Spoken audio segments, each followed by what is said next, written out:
A moment to discuss how many iterations of Newton's method it takes to carry out. So if we wanted to get so many decimal place accuracy, 5, 10, 15, however many it takes before we get satisfied, how many iterations, how many times running things is it going to take?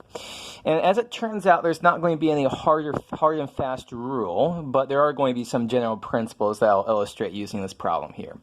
So here I've sketched for you f of x is sine of 3x minus cosine x right here. And so the question is, how many iterations will it take to identify, and let's say we're going for this root right here, the smallest positive root. How many iterations is it going to take for us to get there? Well, let's crunch out. Let's get the setup. So f of x is sine of 3x minus cosine x.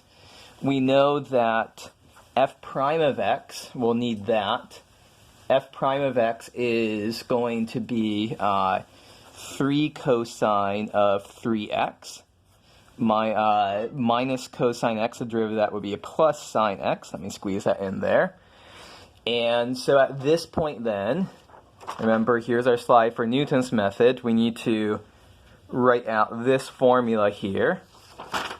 So x sub n plus 1 is equal to x sub n minus f of xn. So that would be sine of 3xn minus cosine of xn. All of that over f prime of xn. So 3 cosine of 3xn. Plus sine of xn.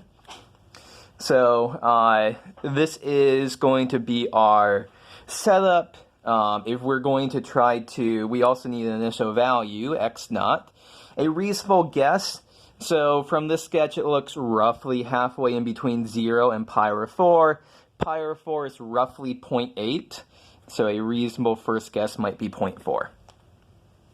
So let's carry this out. Punch in your calculator, crunch, crunch, crunch, crunch, crunch. And so here I've written out the first several terms of the sequence. And so what do we notice? We notice that we get the same 3 decimal places in each one. After 2 iterations, we get the same first 7.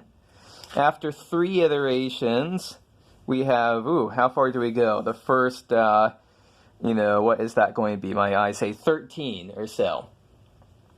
And so really what we can say here is that, like, if we should be feeling, maybe that 7's a little bit questionable, but really we should be feeling pretty good that we've got the first 12 decimal places.